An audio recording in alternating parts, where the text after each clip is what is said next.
ભાવનગર મહાનગરપાલિકાનું નિંદ્રાધીન તંત્ર જાણે સફાળું જાગ્યું હોય તેમ છેલ્લા 25 વર્ષોથી સૌથી મોટો રોડ દબાવીને બેઠેલા સિલ્વર બેલ સ્કૂલના બિલ્ડિંગને તોડી પાડ્યા।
અધિકારીઓ અને પદાધિકારીઓની મિલીભગતથી છેલ્લા 25 વર્ષોથી આ દબાણો હટાવવામાં તંત્ર વામણું પુરવાર થતું હતું।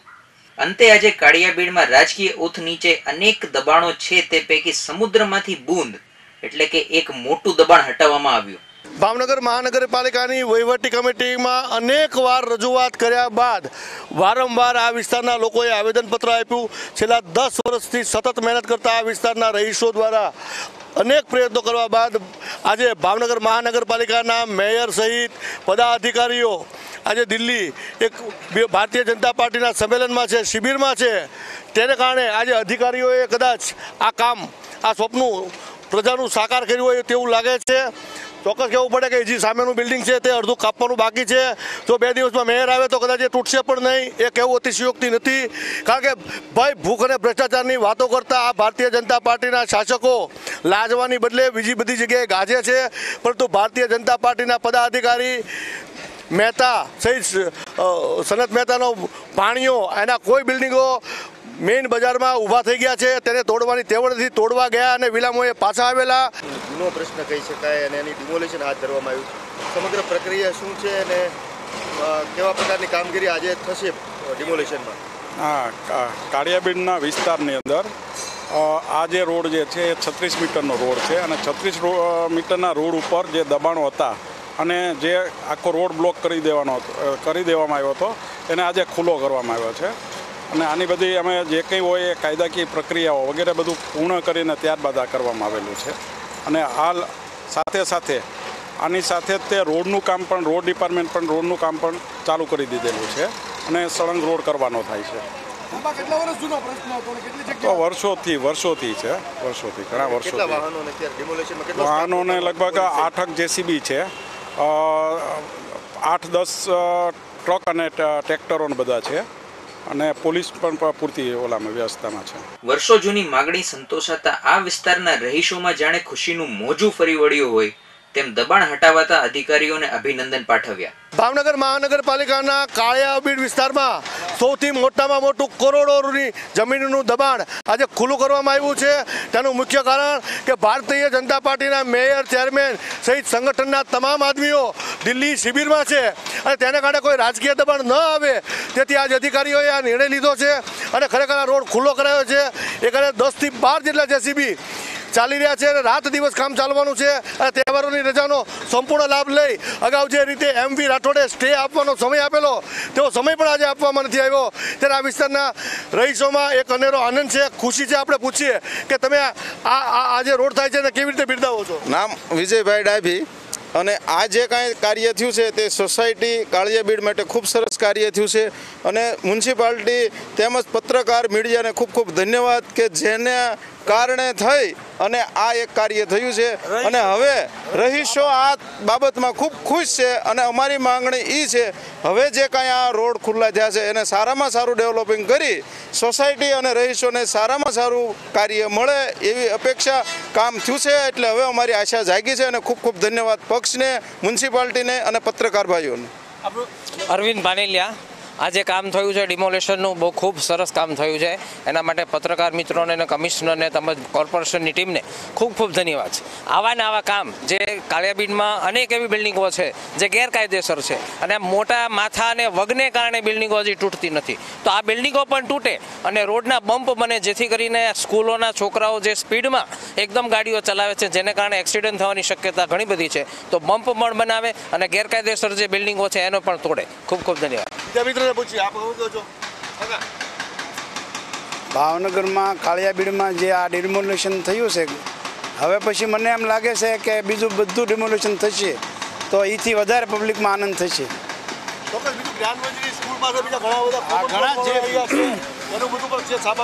રમેશભાઈ વાદાણી, આ રોડ કેટલાય સમયથી પબ્લિકને તો ખબર જ હતી કે દબાણમાં છે, પણ મોટા માથાના હિસાબે એમનેમ વાત બધી ડટાઈ જતી હતી.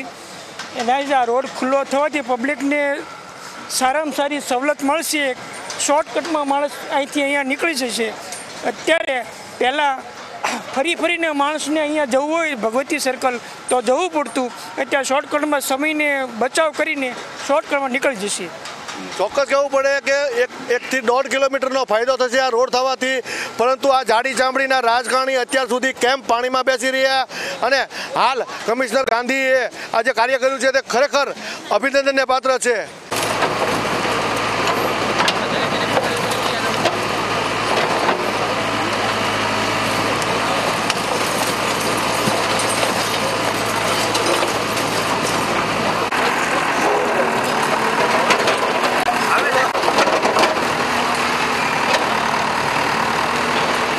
એક સમયે સિલ્વર બેલ સ્કૂલનો દરવાજો અહીંયા હતો અને આ દરવાજો કોઈ પણ વાલીઓએ જો વટવો હોય તો બોડી બિલ્ડરો સામા હોય, ચોકીદારો સામા હોય, તેનો એટેકનો સામનો કરવો પડે. આજે જાણે આ બોર્ડર પાર કરવી હોય તો પાકિસ્તાનની બોર્ડર પાર કરવી તેવો ઘાટ હતો અને પ્રજા લાચાર હતી પોતાના બાળકોને ભણાવવા માટે ફી મજબૂર થઈને ભરતા. એ બાબત પણ આજ ભાવનગરના શિક્ષણાધિકારી સહિત તમામ પદાધિકારીઓ મૌન હતા અને આ દબાણ હટાવવા માટે અગાઉ પણ MV રાઠોડ આવેલા અને વિલામોએ પાછા ગયેલા અને એ વખતે એને સ્ટે મળે તેવા પ્રયત્નો કરેલા. તાત્કાલિક અસરથી આ રોડ બનાવવામાં આવશે તેવું રોડ વિભાગના અધિકારી MD મકવાણા કહી રહ્યા છે. ભાવનગર મહાનગરપાલિકામાં પૂર્વ કમિશનર પ્રદીપ શર્માના સમયમાં કબ્રસ્તાનમાંથી માત્ર 24 કલાકમાં રસ્તો કાઢવામાં આવેલો. તેવી જ રીતે ભાવનગરના દીપક હોલ પાસે પણ રસ્તો કાઢવાની વાતો કરેલી, પરંતુ કદાચ તેનું સુરસુર્યું થઈ ગયું. પરંતુ આજે જોરથી મોટી સંખ્યામાં કેમેરામેનને બતાવું કે ઓછામાં ઓછા 10 જેટલા JCB કામ કરી રહ્યા છે. અહીંયા રોડ બનાવવાનું કામ ચાલી રહ્યું છે. આ બાબત રોડ વિભાગના અધિકારી શ્રી મકવાણાને પૂછીએ કે આ ક્યારે કામ પૂર્ણ થશે અને કેટલા દિવસમાં થશે. કામ ચાલુ છે, સતત ચાલુ રહેશે, જ્યાં સુધી પૂરું થાય નહીં ત્યાં સુધી ચાલુ રહેશે અને તરત જ પાછળ મોટરેબલ રોડ તો તરત ને તરત થઈ જશે અને તરત પછી લોકોની સુવિધા માટે સારો રોડ થઈ જાય એનું પણ આયોજન કર્યું જ છે. વચ્ચે ડિવાઈડર આવશે, 4 લેન રોડ ડિવાઈડર સાથેનો કરશું. બીજી વાત છે કે આ ખરેખર આ કામ છેલ્લા ઘણા સમયથી અટકેલું. આ બાબત ખરેખર મહાનગરપાલિકાના કમિશનરને અભિનંદન આપવા ઘટે માનો છો? અભિનંદન. રસ્તો ખુલ્લો હોય, રસ્તો લોકોની માલિકી ન હોય ત્યારે રસ્તો ખુલ્લો થાય અને લોકોની સુવિધા વધે એ જરૂરી છે અને એટલે ખરેખર આપવા જ જોઈએ. બીજી વાત છે કે ભાવનગરના અધિકારી પદાધિકારી બધા દિલ્હી મુકામે છે, રાજકીય કોઈ દબાણ ન આવ્યું તેના કારણે આ સફળ થયા એવું માની શકાય ખરું? ના, બધા જ કામો જે છે શહેરના કામો છે તે બધા હાથ લીધા છે અને કોઈ દબાણ વગર કોઈની શરમ વગર થાય એવું જ થયું છે. આ તો સમયે બરાબર એવું થયું છે કે એ નથી અને થયું. આ બધું આયોજન તો હતું જ અને એ પ્રમાણે કરવામાં આવ્યું. ચોક્કસ મકવાણા સાહેબ કઈ વાત સાચી છે, પરંતુ MV રાઠોડ સાહેબના સમયમાં આવા ઇલીગલી કન્સ્ટ્રક્શન મેઇન બજારમાં સ્ટ્રક્ચર ઉપર ઊભા થઈ ગયા, દુકાનો વેચાઈ ગઈ, પરંતુ હજી સુધી પગલાં લેવાના નથી. માત્ર નોટિસ આપીને સંતોષ માન્યો છે. જ્યારે આ રોડનું કામ અત્યારે ઝડપથી થઈ રહ્યું છે તે ખરેખર કમિશનર સહિત આખી ટીમને અભિનંદનને પાત્ર છે. નિવૃત્તિ પછી પણ રાજકીય પદાધિકારીઓના લાડીલા એવા JF રાણા ફરી 2 વર્ષનો પટ્ટો રિન્યુ કરાવવા માંગે છે, જ્યારે દબાણ હટાવવાની કામગીરીમાં કોઈ જ પદાધિકારીઓ હાજર રહેતા નથી. આખરે મહાનગરપાલિકાના કમિશનર દ્વારા સમુદ્રમાંથી બુંદ એટલે કે સિલ્વર બેલ્ટનો જે મેઇન રસ્તો છેલ્લા ઘણા વર્ષોથી 10 વર્ષથી માંગણી કરવામાં આવી હતી, તે પ્રજાની એક માંગણી સંતોષી છે. તેનું મુખ્ય કારણ કાંઈના અધિકારી અને પદાધિકારીઓ દિલ્હી શિબિરમાં છે, તેનો ખરેખર એને સારો એવો લાભ મળ્યો છે. અને તે માટે કમિશનર સહિત કમિશનરની આખી ટીમને અભિનંદન આપે, વિટકોસ્ટ દ્વારા ફરી અભિનંદન આપે અને પૂછે કે આજે કેટલો રોડ ખુલ્લો કરાયો અને તેનું માપ કેટલું, કેટલા કરોડની જમીન થાય અંદાજે. આ 36 મીટરનો રોડ છે અને લેન્થ જે છે આશરે 500 મીટર. સિલ્વર બેલ્સ સિવાય બંને સાઈડ આગળ પાછળ જે સિલ્વર બેલ્ટની એ પણ રોડ ખુલ્લા કરાવરાવ્યા છે. અને સિલ્વર બેલ્ટનું જે ટોટલ બ્લોકેજ હતું બંને બાજુથી એને દરવાજા મૂકીને બ્લોકેજ કર્યું હતું, એ બ્લોકેજ ખુલ્લું કર્યો છે, એટલે સળંગ રોડ થયો છે. ઉપરાંત બે બાજુ મોટા રોડ 36 મીટરના અને આની વિડ્થ 36 મીટરની છે.